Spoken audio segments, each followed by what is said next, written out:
Thank you, Tiffany. And good evening, beloved ladies. Maybe it's morning, maybe it's afternoon. And I just want you to know my heart is completely with you all. And I'm quite amazed that you're here on the call. And my best friend is out with me at the moment in the French Pyrenees. And so this morning we were walking in the woods, and I was confiding in her saying, wow, I got to make this call tonight. I got to step in. When only 24 hours ago I found out.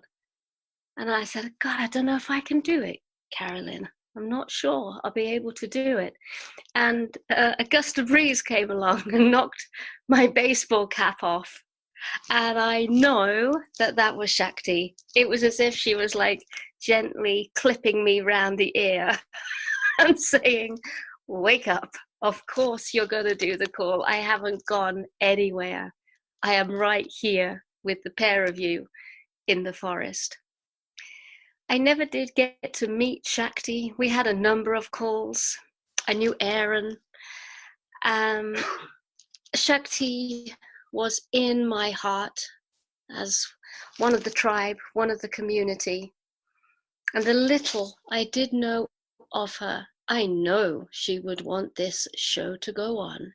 She would want her work, her message, and every single available possibility for the ones with her to have their opportunity to learn more, to live more, to open more, to trust more.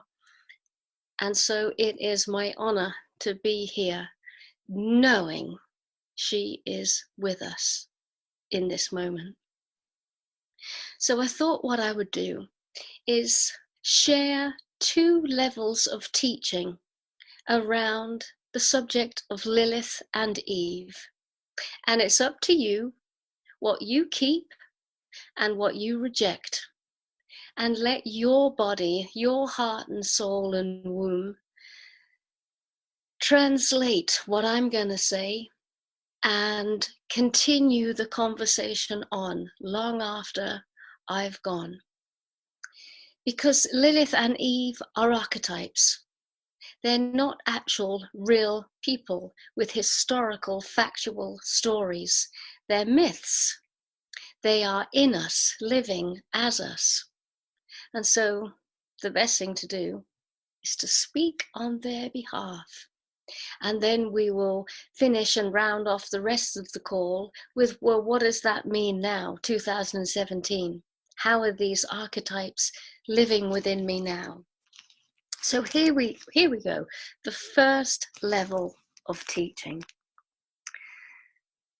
Once upon a time, in the Garden of Eden, there was a man known as Adam. And God had created a woman known as Lilith. And these 2 human beings were the first ones to begin this lineage of others. They were independent, they were sovereign, they were whole and complete. And all was well. After some time, a little imbalance was starting to show itself. Adam was assuming a higher status in the garden. Adam was throwing his weight around a little.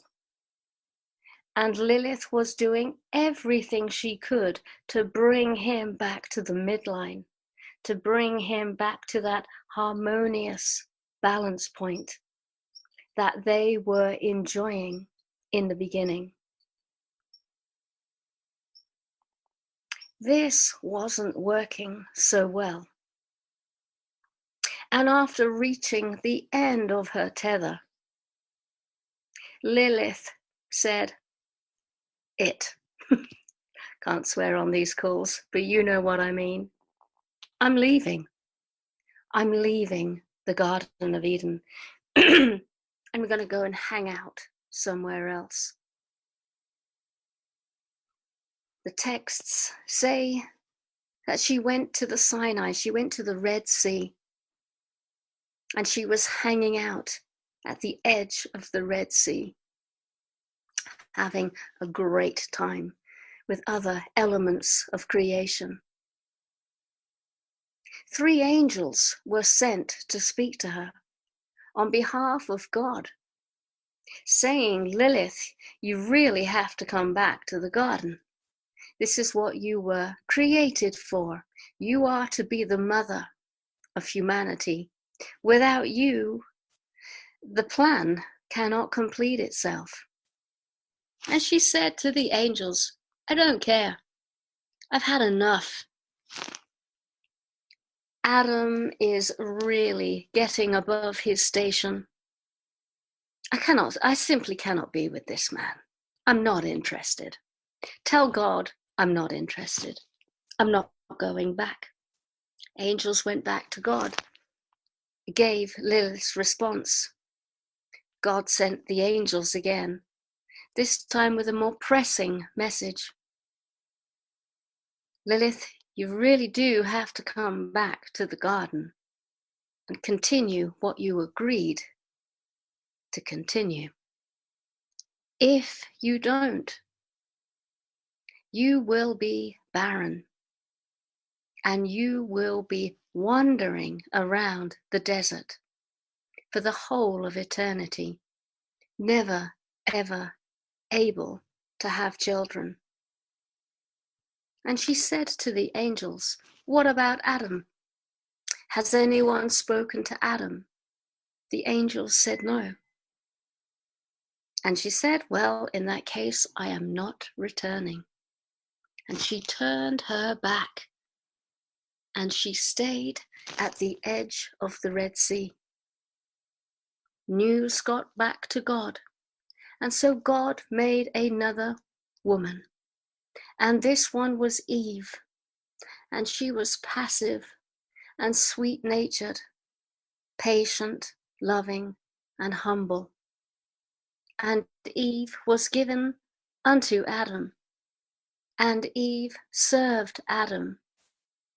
And all was well in the garden, and sure enough, humanity was birthed.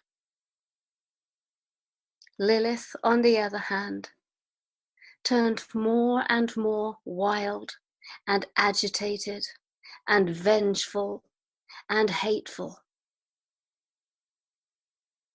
But she never did have children, and she never did make it back into the garden.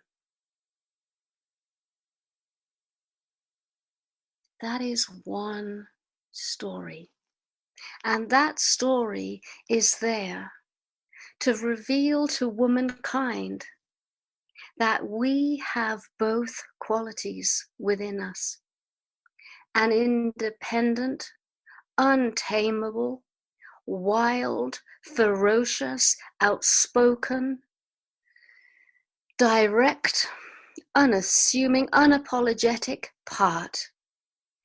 When something is not right, we do not play ball. Andrew Harvey speaks of this one as sacred rage and sacred justice.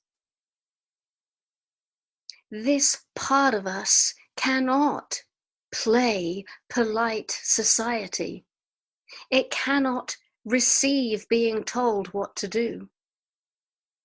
It cannot be shaped and conformed into a neat and tidy little box. It is wild.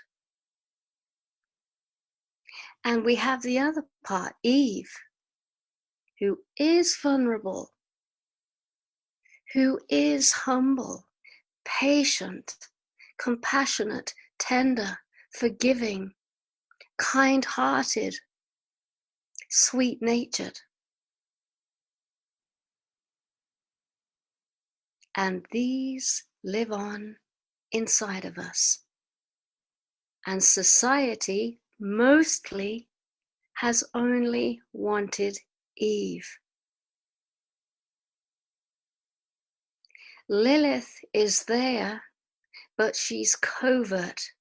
She's taboo. She's forbidden. She hasn't gone anywhere. She's there in the shadows. And when we first come to Lilith, she's very peed off. She's very agitated. And she will have a lot to say about the patriarch. She will have a lot to say about anything that has suppressed her, including ourselves. And when we do first find Lilith, she is angry. She is vengeful. She does have crazy thoughts of putting things right, making others pay. Some people imagine that this level of energy is Lilith and gives that archetype permission to be that kind of woman. This is not Lilith. This is unhealed or distorted Lilith. When we have listened to her, witnessed her, embodied her in a safe way where no one gets harmed, including ourselves, then she will swing back into alignment. She'll still have sacred rage. She will still absolutely call a spade when it's a spade. She will still be spontaneously wild in the middle of what seems like an inopportune moment when it is absolutely right for someone to speak about the elephant in the room. She will always throw the cards up in the air and watch what falls and watch what sticks. She is wild. But when she is healed, she's an agent and an ally of truth. She's Kali. She's the Black Madonna. She doesn't care less about anyone's opinion. She doesn't care less about being popular and winning votes. She is her own woman.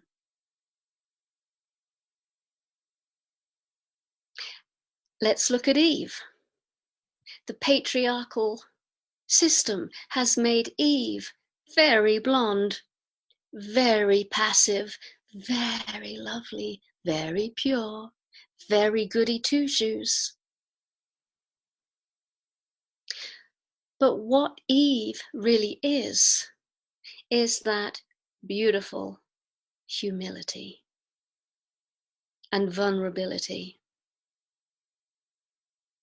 and that fragile willingness to be open and undefended and sincere and completely earnest. This is really gracious qualities.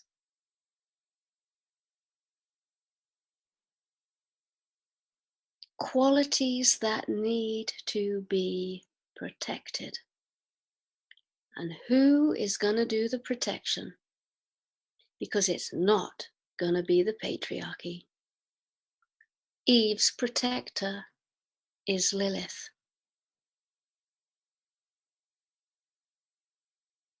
And Eve is Lilith's love. We're going to come back to this. Let's receive a different story. Second level teachings. We're back in the Garden of Eden again with Lilith and Adam. Same old story unfolds. Adam starts to assume some kind of entitlement over the way things should be, how Lilith should be, how their lovemaking should be. There's actual ancient texts out there to say that Adam could not accept Lilith being on top anymore, that she always had to assume the missionary position. This is not going to work out very well with Lilith. Now, this part of the story, Lilith does not run to the edge of the Red Sea, and she is not met by angels. In this level of teaching, Lilith says, okay, whatever. And she becomes the serpent, very much in the Garden of Eden, witnessing, watching, and being vigilant to everything that is about to play itself out next. In comes Eve, who isn't this little passive blonde thing, but this virgin light presence of the Holy Sophia, divine feminine, whatever we want to call this. Her light is virgin. Her light is so Christos that there cannot be any stain, any tint, any doubt, any distortion. That is the real Eve. Virgin light power. And she keeps her virginity in Adam's presence. I'm not speaking of a sexual virginity. I'm talking of a light virginity. Adam is simply unable to move left or right in the presence of this lady with a capital L. And for some reason, he doesn't want to. There is something so holy about this one, that little part of him that was playing with Lilith lines itself up and plays ball. And so they begin the process of seeding humanity. Eve is informing Adam how to be in alignment with her light, his light. But when she first arrived, he was a little bit here and a little bit there.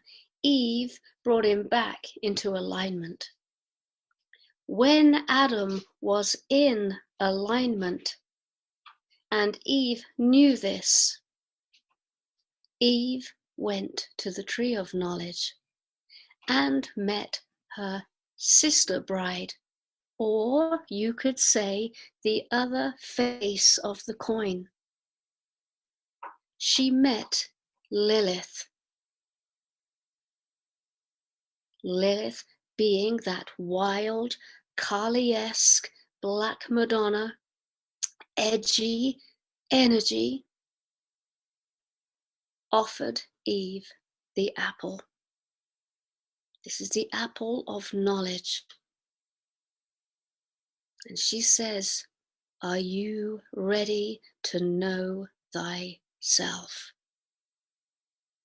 The Garden of Eden is a safe and possibly experimental realm. It is not the totality.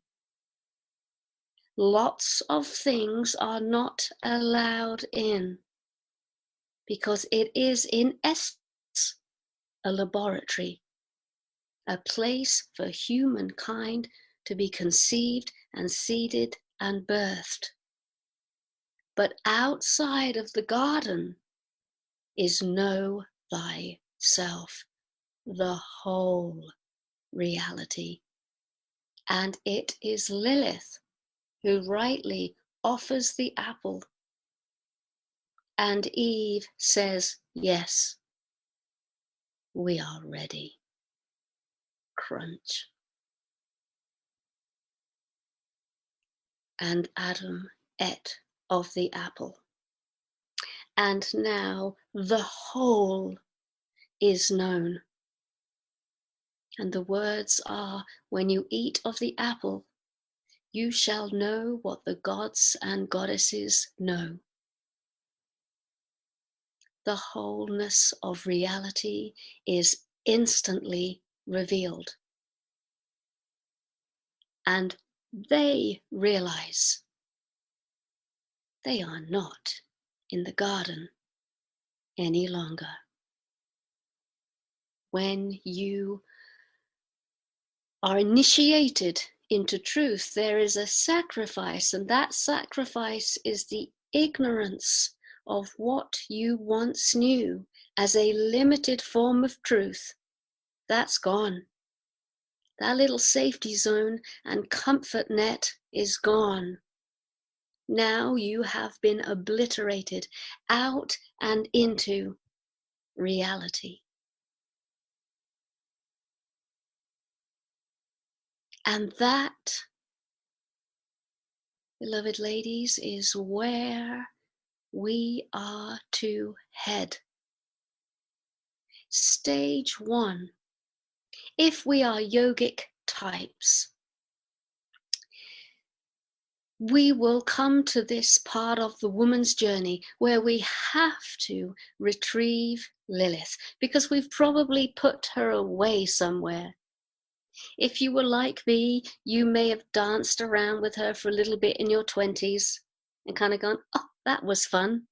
But I'm now going to get into yoga and meditation and fasting, and that part of me's got to go.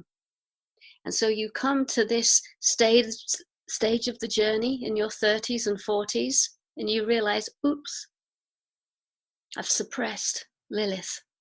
I've forbidden her. And so we got to go get her. And when you start giving permission for your anger at being boxed in, your anger at being made to be polite, the conditioning of politeness, the favoritism over saying yes more often than saying no, the ridiculous amounts of times we've slept with someone when we didn't want to, the ridiculous amounts of times we've kept a relationship going when we knew it was dangerous or dead, the ridiculous amounts of times we've stayed in a job to keep our parents happy. Lilith is not going to be happy about this level of conditioning. And the anger that can come up is equal to a tsunami. And it's ugly, and it's messy, and we don't care.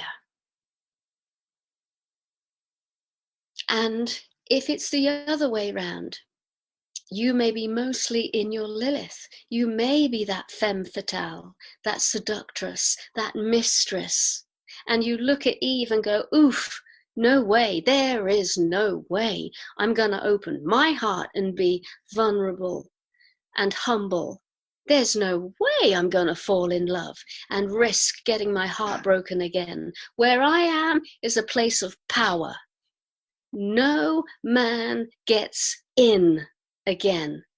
I'm just going to wrap every single lover around my finger, and I'm going to play him, and I'm going to make him pay for the one who broke my heart, for the one who betrayed me, or simply because my father hurt me as a child. This isn't a good position either, because you're viewing Lilith through the wrong lens. You're imagining that she has the word welcome across her forehead, when she is that unsullied, unstained, virgin light presence. She's not a blonde little bimbo, hasn't got a clue, no brain cell between her ears. If you was to meet the real Eve, if you was to meet the real Eve, you would drop to your knees and feel utterly forgiven. And if you was to meet the real Lilith, she would take you to the edge and push, not because she wants to hurt you, because she wants to free you. She wants to offer you that apple. She wants to take you out of your conditioning. So when we first start this work, there is a push-pull dynamic. And it's tumultuous and it's strong. And if you allow, if you surrender, there is eventually a balance point. And this is where the great teachers are taking us now, to that second story, where we are free of conditioning and we can face our partners and the world. And we can seamlessly move from one archetype to the other without any jolting or awkwardness, and we do not favor a certain face. That we are the true face of Lilith and Eve. And if it's time to give someone a bitch slap because they are bullshitting you, and playing you and manipulating you or harming someone who is defenseless, if it is time for that, it is time for that. And you turn the tables over and you say, bullshit, right now, coming out of your mouth. But the heart, open. And if it is time for you to back down because bullshit is coming out of your mouth, Eve is there. Hey, you know what? You're totally right. I'm sorry. You're right. Andrew Harvey, Caroline Mice, Marianne Williamson, Shakti most likely, myself. We need Lilith. If we have been born and raised in the West, beloved ladies, we're going to have some heavy-duty conditioning that makes us all sweet and lovely. And of course, the men want to marry these sweet and lovely women, and they do not want to see Lilith once they've got you. They like Lilith at the beginning. Oh, yes, of course. They welcome and accept and allow Lilith at the beginning, but as soon as you're their long-term partner, this is your paradigm, by the way, Lilith is not allowed to come out anymore. But is it because he's turned his back on Lilith? No. He's watching Lilith secretly. Pornography, magazines, movies, other ladies in the room. He is not at peace himself. He too is being fed this poison. Marry Eve, have an affair with Lilith.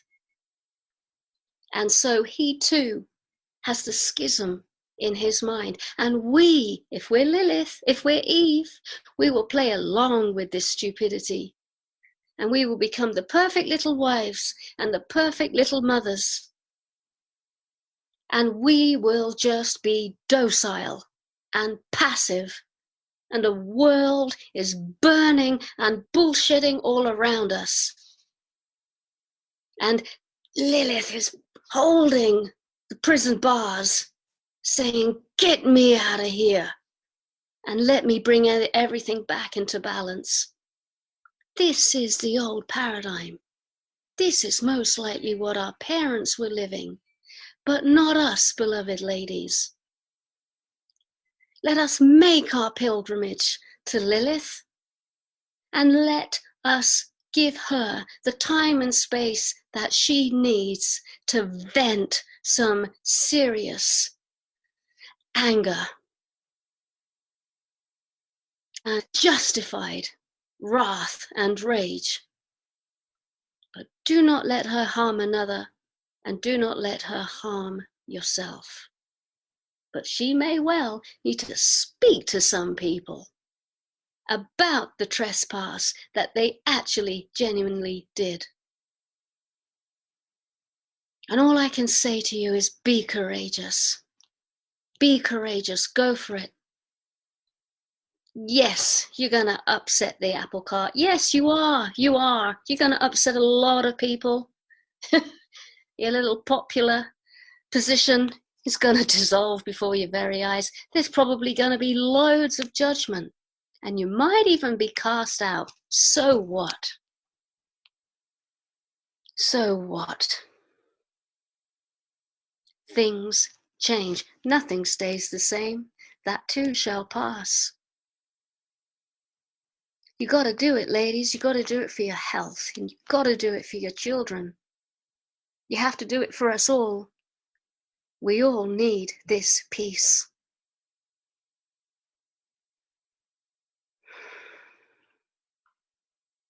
And if it's the other way round, if you're in your Lilith, you are the femme fatale, the seductress, the dark one, having affairs left, right, and centre with married men. No judgment here. But you're going to need to make your sacred pilgrimage to Eve. You are. You are. Otherwise, you're going to die a very twisted and bitter and lonely woman. You must make your sacred pilgrimage to Eve. Eve is not a welcome mat. Eve is not a coward. Eve is purity and tenderness and comfort. She's not flimsy. She's not wafty. She is that endlessly loving, patient feminine.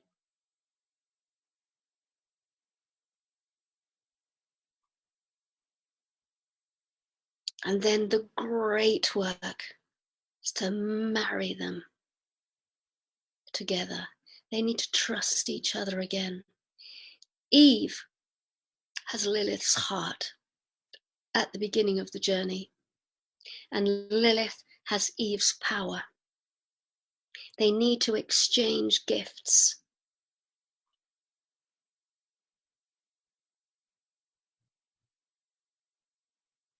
And then they need to wed.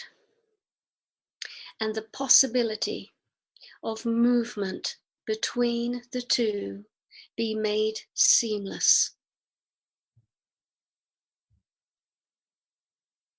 When that is whole and integrated in yourself, then you must keep that broadcast going when in relationship. And that can be a big obstacle, beloved ladies. It's relatively easy-ish to maintain this in your own space.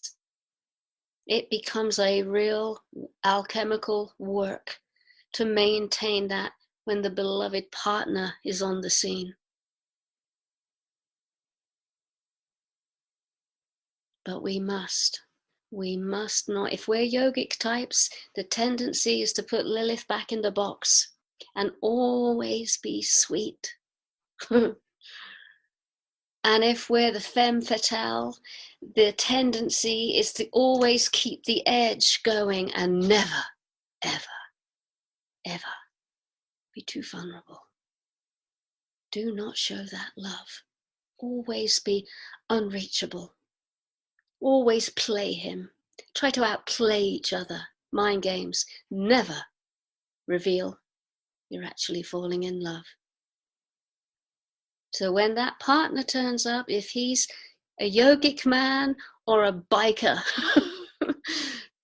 maintain the ability to seamlessly call on these energies at the most appropriate times in the most appropriate way, and do not water it down. I believe it is this particular form of alchemy that if we do actually stand a chance, us humans, if we do actually stand a chance of playing some kind of role in this evolutionary shift, it is because the women have done this work.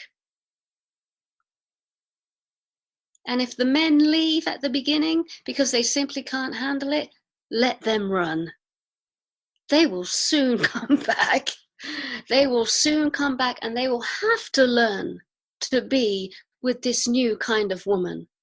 Because this new kind of woman is going to give birth to a new kind of man.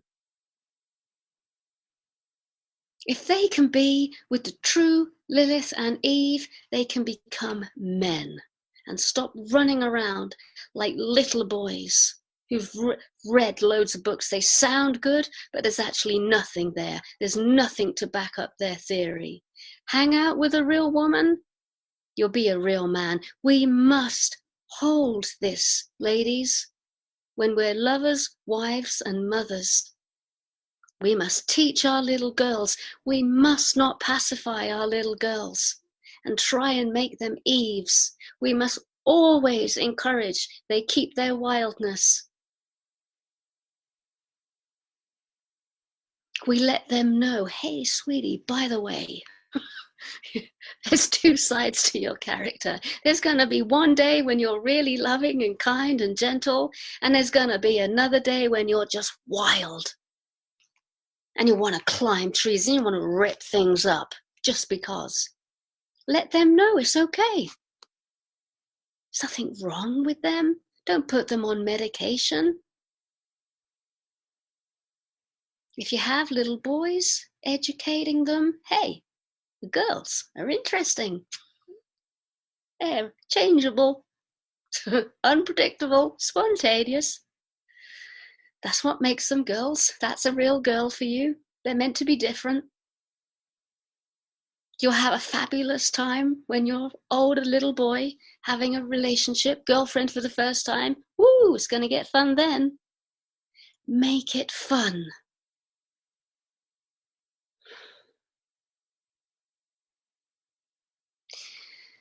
What can we do about this in 2017? Seek out your edges. You got to meet Lilith, and you got to meet her on the outside and on the inside. And you got to meet Eve on the outside and on the inside. It would be wise to seek out these environments where you know that energy is. If you are predominantly an Eve type, you're going to have to seek out a Lilith environment. Do not put yourself in danger. But when you go into the Lilith environment, that's when you're going to be breathing heavily. You are going to be consciously staying in that environment, doing your long, deep breathing, facing every emotion that comes up. And you're going to stay vibrantly awake and available and present in her company. Never, ever contradict your moral code or standard of presence So I am certainly not suggesting, oh, just let your spiritual values go and just go for it, become debased, become depraved. But you may. Your womb will tell you. You will know exactly how to self-initiate. Go to an environment. Be there. Breathe your way through until it's having the same effect on you as if you're in the supermarket. If you're a femme fatale type, go to an environment that is predominantly Eve and breathe your way through. Breathe your way through all of that sweetness and devotion and loving kindness, because it's going to be the same for the Lilith types. It's not an easy piece of alchemy. Let it in. Let it in. Let it in. Step 1, letting it in. Step 2, embodying it. If you're an Eve type, you've got to embody Lilith. You might decide to go to Burning Man as Lilith. If you're a femme fatale, if you're a Lilith, you might decide to go to the Beloved Festival and do bhajans until you start crying. You gotta make it real. You gotta make these initiations real. You can't imagine or pray or chant your way into this.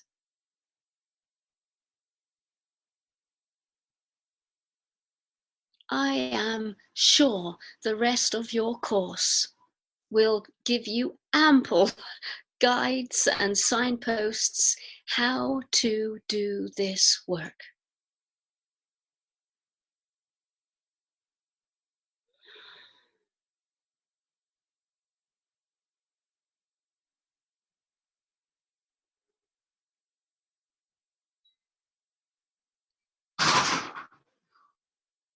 And finishing with, as we do this work, as we marry these archetypes, we come back to the beginning, back to the garden again. Remember, out of the fullness first came Lilith, then came Eve. When we reclaim our Lilith and Eve and bring them home into our hearts, wombs, and soul, we are back to the fullness. There is no Lilith. There is no Eve. There is only feminine.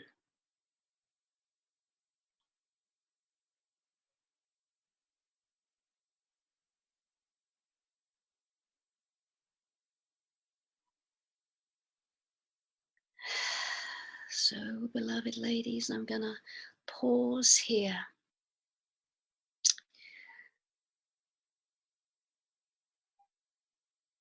I guess maybe, I don't know, is there questions? Will Tiffany show herself?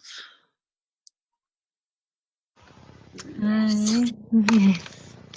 Yeah, so if anyone does have questions, you can put them into the chat box at the bottom and we can read them from there. And if you're wanting to engage directly and come online, then so just either put your hand up or let us know in the chat box, and then we can give you the microphone and then we can have a dialogue on the topic. And I must say, Anai, thank you so much. That was really entertaining as well as very engaging, and actually, just to be honest, with everything else going on, was just kind of like such a breath of fresh air to be thinking of and engaging something else. And Rianne sitting here with me, and we were definitely passing comments one another, kind of high-fiving whether we were Eve and Lilith and all of those different parts of ourselves. So So thank you. Oh, bless you, Thank Tiffany. you Glad for that. you had a little respite there for a moment. Yeah, it was lovely. So Thea would like to come on live. So Thea, I'm going to give you the microphone. Yeah, there's your video. Hello. Hi, Anaya. So Hi. good to Thank you for being here today with us. What a timing. It's so amazing. So, Yeah. I see someone, Rubina also said, how can we integrate both? And I'm noticing in myself, and maybe you can just give me some guidance. It feels like my Lilith comes out a little bit more in distorted ways, with there is some anger often, so there is the love kind of missing. I'm just really feeling that. And when I go to the Eve, it's almost like a little bit, that feels distorted too, because I feel like I'm putting it on. And on some level, the angry Lilith is a little easier for me. So I really have this desire to just cut through after listening to you today. I'm really feeling that, I really want to do it. Well, I must say, my personal journey, I have to thank Andrew Harvey. Okay. I did the Christ path with him. And it was through Andrew's transmissions that I got to meet the real Lilith, the real Eve, I'm sorry. This virgin light presence. Because I too was struggling with Eve as being this passive one, this Kuan Yin. I can't do Kuan Yin very well. It's not part of my nature. But when Andrew brought through the real Eve, then I realized, now this is something I can embody. And going back to the story of your Lilith, Lilith is going to be angry and distorted at the beginning.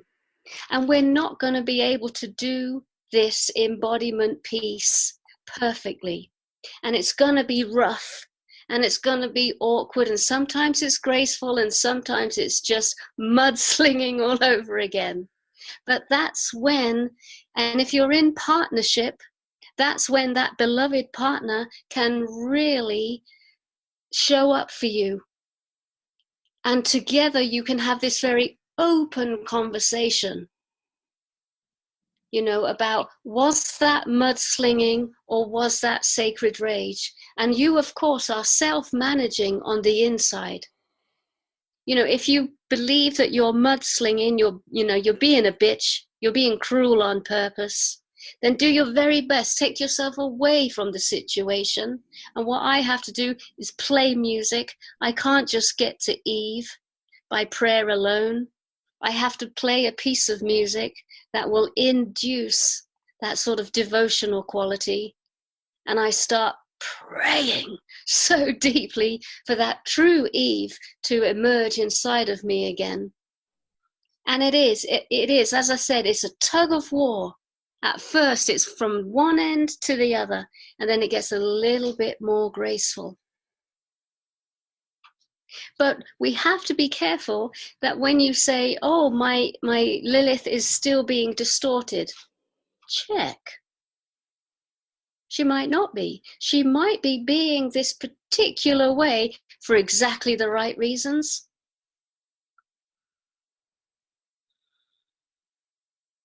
And I tell you another good thing, menopause helps.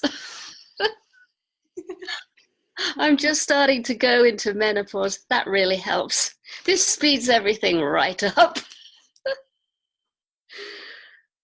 Yes, what I'm feeling as you speak is like when I actually invite the Eve into the Lilith, there is then actually tears. Yeah. They're usually tears. And that softening I'm feeling makes the anger actually very clean or not. Then I can really determine.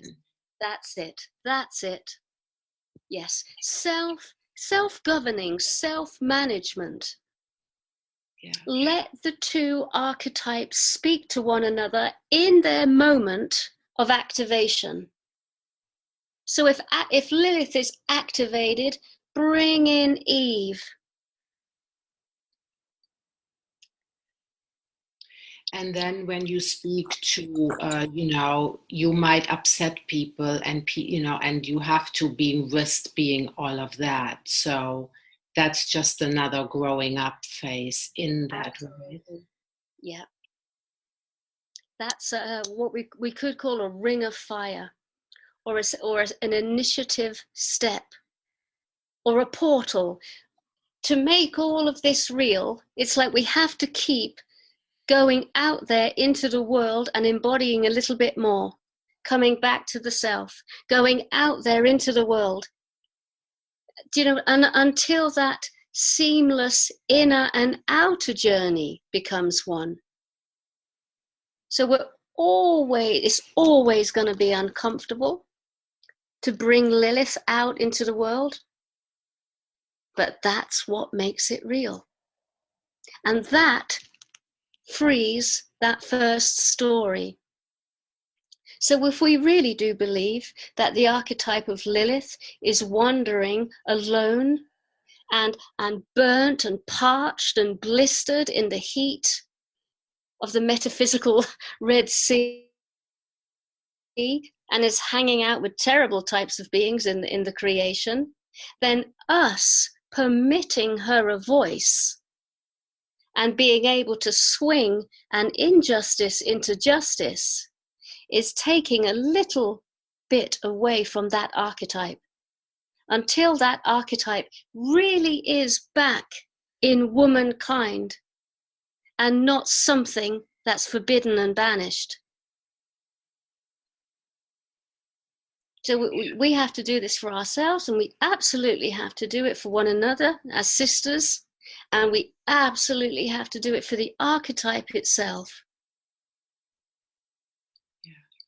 And I so love when you said at the end that in the fullness, then there is only the feminine, and to transcend the both. But what thank you, I'm really feeling is how to get the love into the Lilith, kind of, and then getting into the one of that. Yeah, thank you so much. You're welcome.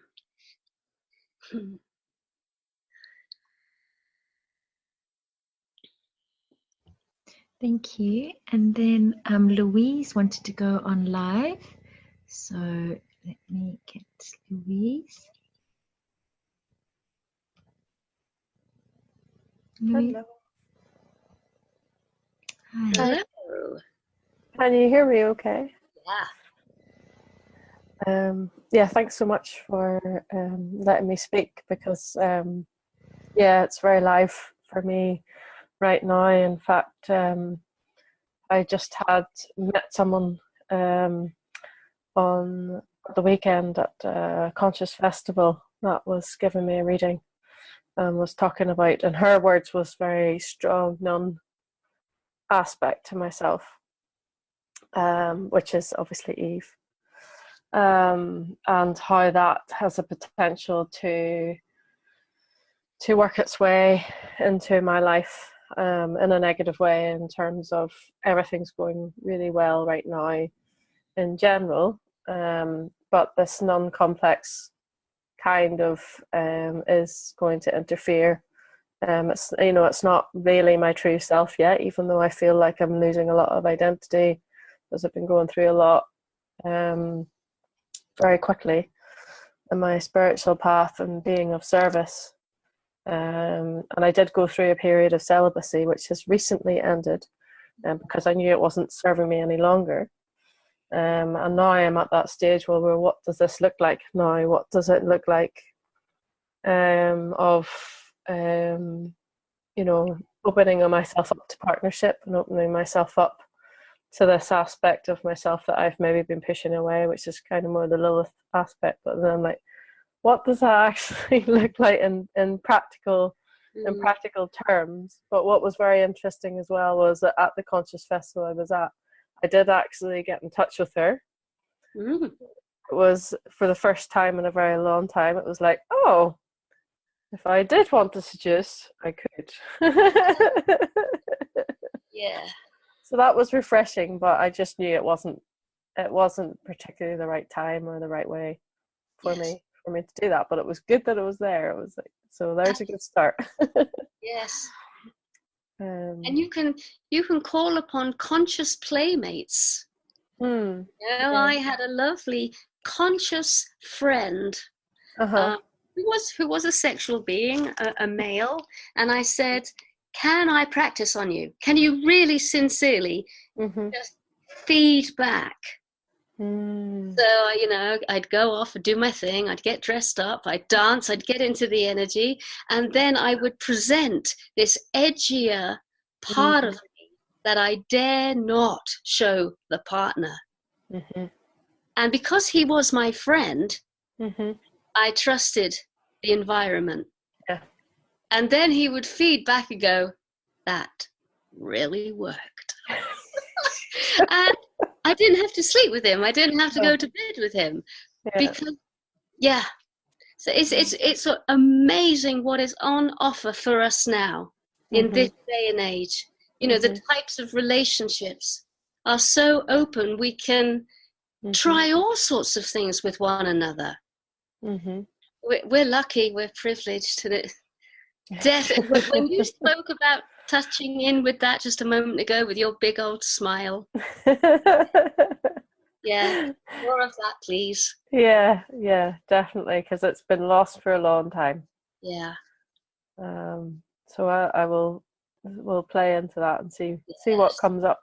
It'll usually appear once the intention's there, once you know where to look, if you will.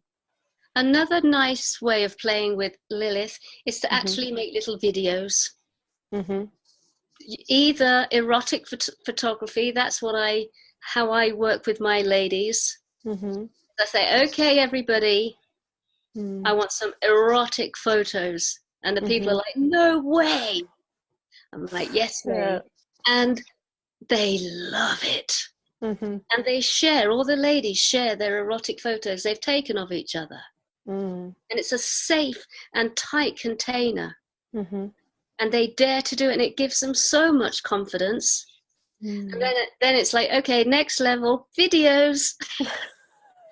And oh my God, now there's a lovely way of connecting with Lilith in the sanctity and the safety of your own home and the trust amongst sisters. We are not going to share these photos. We are not going to share these videos. Knowing full damn well we have to embody it. It has to be real.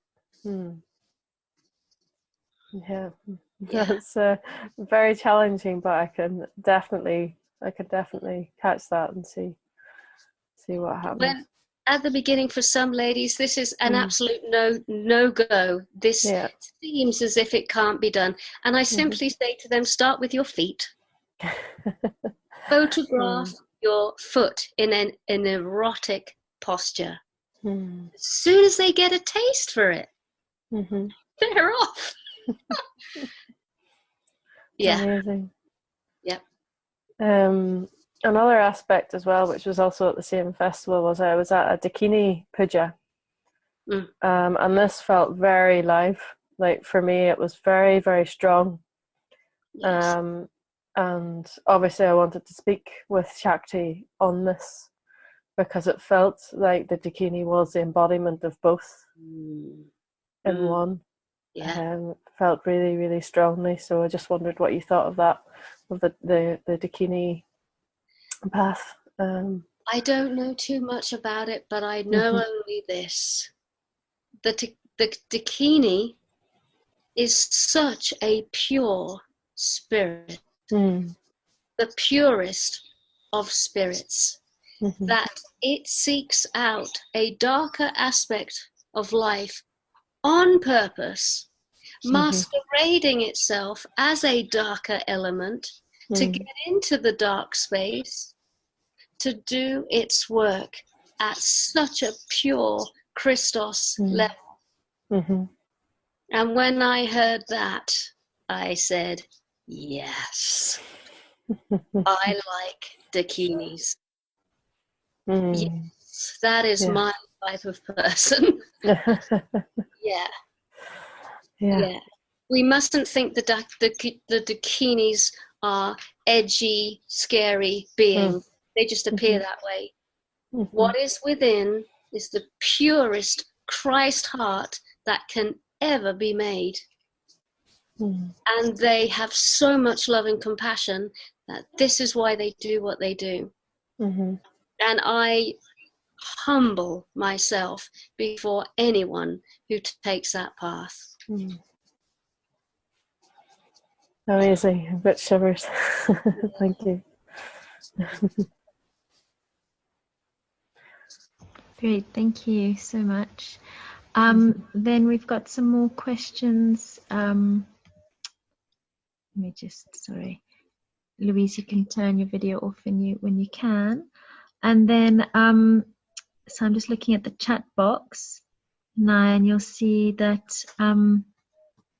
we've spoken about the integrating them. And then Petra asked, I'm not clear what a Lilith environment can be. Could you please give some examples? Yes. But you have obviously also spoken to in speaking with Louise, but you can talk more on that. Yes. And then I'll just give you the next question, and then you can interweave the answers. Is Yuki was then asking, can you say more about how menopause helps? And can you say more about the sexual aspects of Lilith too? Okay, so let's do the first one, a Lilith environment. How did I do this? Well, first of all, there was a adjustment in me when I realized this has to be real. I know where I have to go. My body told me where I have to go. And then I believe there was an orchestration of celestial perfection, because I knew where I had to go. I was in Portland when I made this decision, and Portland has a lot of sex clubs, and I knew, because I run it through my system, what about a sex club? And the whole of me went, and I knew that's where I've got to go. And being in Portland, that's really, really normal. So off I went with my girlfriend, with my editor, and we went to the sex club. We sat in the front row. Now, I'm not going to say too much about it because my parents are downstairs, but we went to the front row. We did not shy away from any of it. And we got to meet the main act. And the main act was a friend of the editor's. And so she came and had a drink with us first. And I was like, oh my God, this is the main act. And I strangely like her. We got on really, really great. She was writing a book called Conscious Stripping, and we shared the same editor. So we had a little chat. And I was like, wow, this lady's really nice. I like her. Then off she went backstage, got ready for her dance. And because we've made friends and she knows where we're sitting, there was a lot of eye contact. And she danced very much for us. And then towards the end of the dance, the creme de la creme, she actually came to our table and did all the things that you saw her doing to the other gentlemen in the club. So it was intense and full on and direct.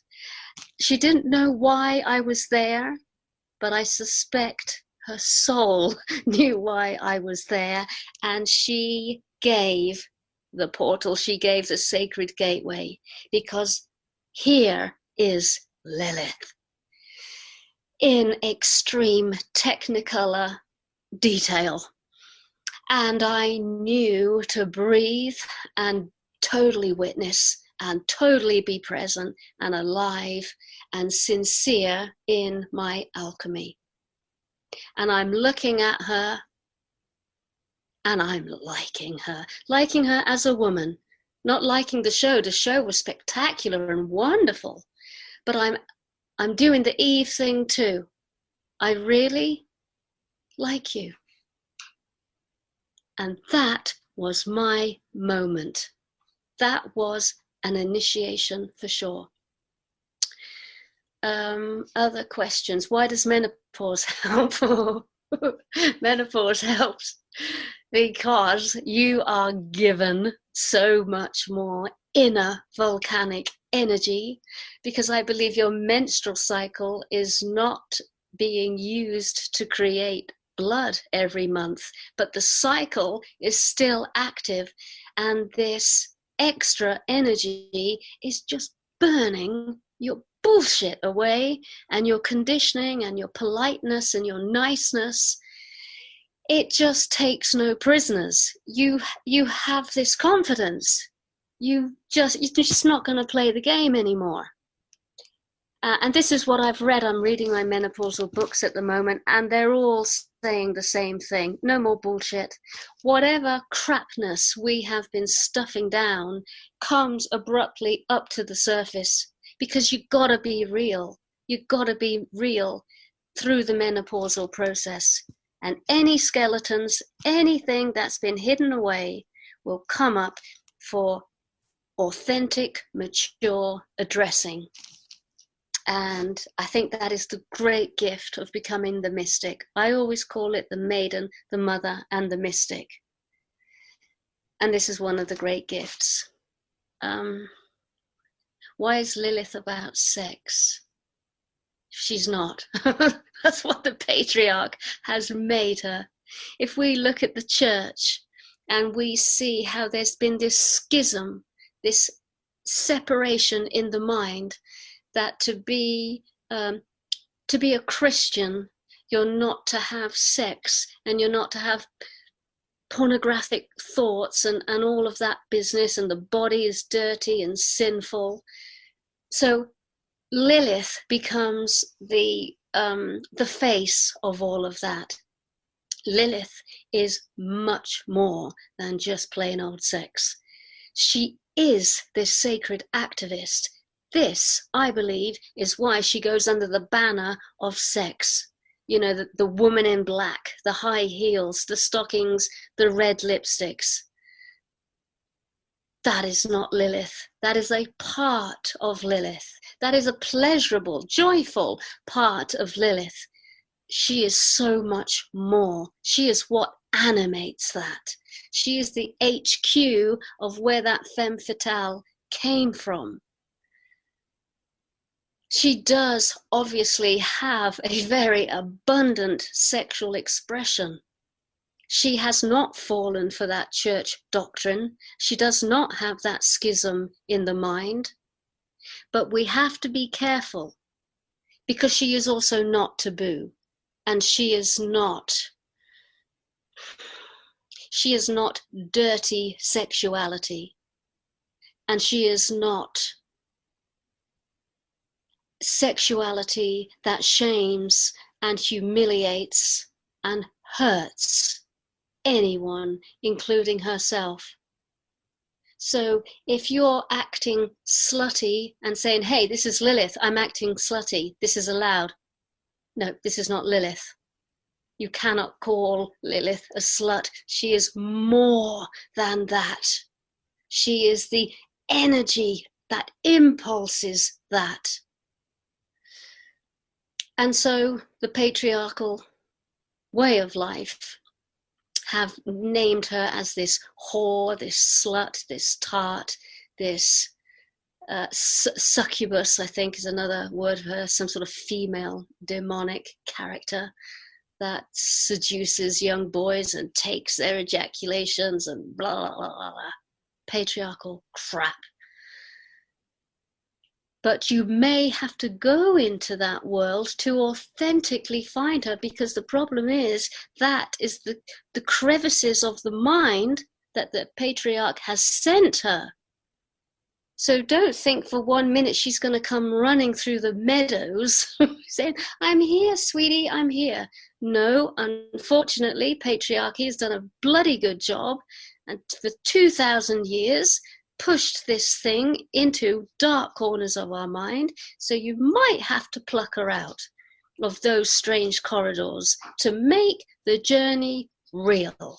But you go in with your breath, with your holy prayer, and say, excuse me, I'm here to collect my Lilith. So if you just get out of the way, I'm going to sovereignly take this part of me back and bring her to the fullness. Thank you. Thank you, Anaya. Amazing. And then another question from Kalyani, just saying, thank you, Anaya, for your embodied sharing. I have a question. In your experience, is the moon influencing Lilith more than Eve? That is my experience, so curious about your own.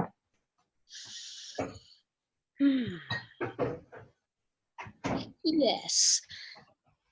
The moon very much affects my mind, and my mind can go to darker places during a full moon. Now, 47 years old, I'm aware of that. I allow that in the privacy of my own inner space. It is my nature as a Capricorn to be a little bit that way, a little bit melancholic, a little bit odd at times. So I allow that part of me to have space. So yes, it's vague, it's subtle, but I think I know where you're coming from with that question, and I can only really give a very vague or subtle answer. It affects my mind, and I'm okay with that. Thank you. And then just some more sharings. So another, I think we have answered a little bit, but we can talk as it's coming up. Says, why is Lilith about sex? It seems so simplistic. Say we need to get in touch with our wild sexuality, which we've been speaking about. And Anna again saying, I'm feeling so angry and heartbroken and confused. Why? I don't understand why it's about extreme sex or porn. And then, oh yeah, and then we'll go on to these questions about Eve, but you can talk to that. Okay, beloved ladies, why did the patriarch separate the woman? When that woman makes her way back to the wholeness again, on earth, she is going to be a temple. Her body, her flesh, and her availability to make love with is a temple holding the fullness. And when you could come into contact with that, you are being given that apple again. You are being, the woman now becomes a bridge to the sincere and benevolent divine. If Lilith and Eve make friends and integrate as one, woman, whether she is a mother, a lover, or a wife, is now holding the energy of the fullness. And she is free. And in her presence, others become free. And there can be no more controlling and manipulation and tricks and control techniques. There are beautiful works that she can do. I call it taking the war out of man. There are mysteries inside of our female bodies that can absolutely heal humans through a bodily exchange. And that is why the church separated Lilith from Eve and cast them in two directions, because if they come back together again, you do not need the church. You do not need priests.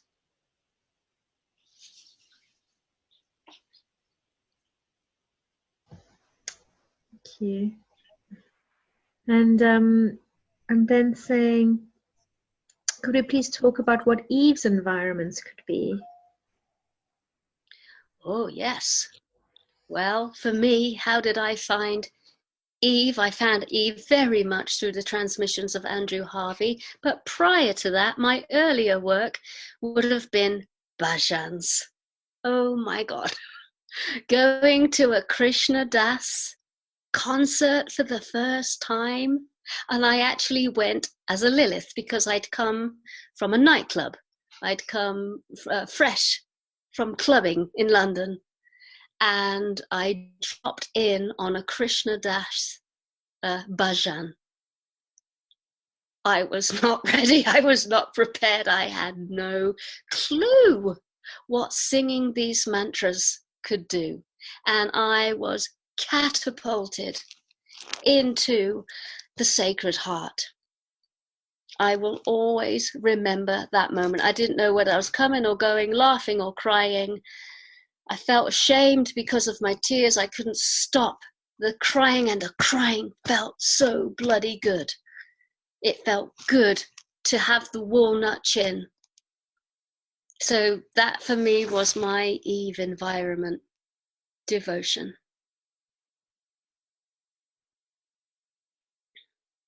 Thank you. And then the last sort of question, and then we can sort of start coming up to a completion, and this has just been amazing, is that is it necessary to consciously embody the patriarchal distortion of Lilith's sexuality in order to fully integrate her? All depends on the woman. I'm going to just give a very generalized example. If you have lived heavy under that church dogma, or if you have had, for example, a 30-year marriage, and you have done nothing but be Eve in the patriarchal way, passive, submissive, serving, I would say yes, it is wise to seek out that expression of Lilith, knowing full damn well it's only a step and it's only a stage. Do not get stuck there. You may have to break a few taboo rules that you have lived under. Like, oh, I dare not do that. I dare not put on my PVC and whip someone on all fours. You might have to. That might have to be your medicine. But it's only a step and it's only a stage. You will have to speak to your gorgeous heart, womb, and soul and ask for an authentic environment. What is it I need to face? And again, let's just say you do go to the dominatrix scene for a while. Check in with Eve. Check in with your Sacred Heart. I know everyone's there because of their own consent, but just make sure you're not taking advantage of someone's distortion and playing into their understanding of things. That's the little double edge. You could say, yay, everyone's a consenting adult, we can do all this stuff. But just because they're a consenting adult doesn't mean they're fully aware of what they're consenting. They might be totally, reliving their own abuse as a child. And there's you with your cat o' nine tails, totally giving more of that punishment. So check in. I know us ladies on this call have the ability to really sovereignly drop into the truth of what is needed for your own initiation into this, whilst maintaining your own dignity. Definitely, thank you.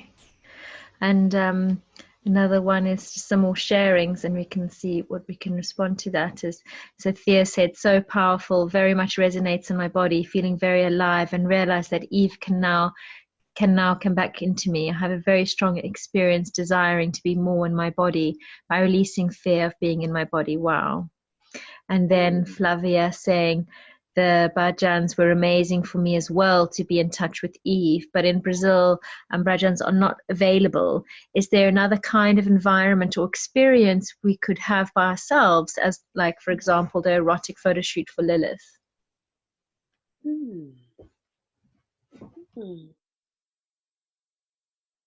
How about devotional poetry? How about getting into that longing, really longing and yearning for the beloved, and letting that take some kind of art form? You can even do, you don't have to do erotic photos, you could do devotional photos. You could try and capture the essence of longing for that Christed initiation, or that Shiva, whether it be poetry, dance, photography, videos. It's the same thing. It's both an embodiment. These characters are embodied actions of the feminine. So Eve absolutely has her embodiment piece, for sure. Sorry, I'm eating a cookie. Thank you so much, Anaya. I'm sure I can speak on me as well as all of the women. This has just been a truly revelationary call, and so grateful for it. And I'm very, very pleased that we've had it. And and your sharings have just been so rich and layered, and lots to think about and take through and play with. So again, thank you very much. I'll put my video on. And I want to say, beloved Shakti, yes, I hope you're enjoying this. I'm sure she's having a good giggle. Yeah. So thank you very, very much. Thank you for your time, and thank you, women. We'll have another call with the women tomorrow to more have our small group call just to share, our sharings about Shakti and our feelings and anything that we're wanting to sort of put into the group. And we'll be in touch. So thank you, everyone. And till tomorrow. Bye, ladies. Bye.